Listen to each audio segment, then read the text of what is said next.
الرحمن الرحیم قرآنی وظیفہ۔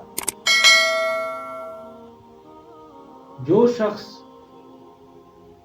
ضد اور اپنے غصے کو قابو نہیں کر سکتا تو ضد اور غصے کو قابو کرنے کے لیے قرآن مجید میں ایک وظیفہ موجود ہے۔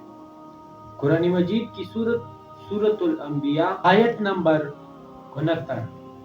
بسم اللہ الرحمن الرحیم یا نارو کونی بردم و سلام۔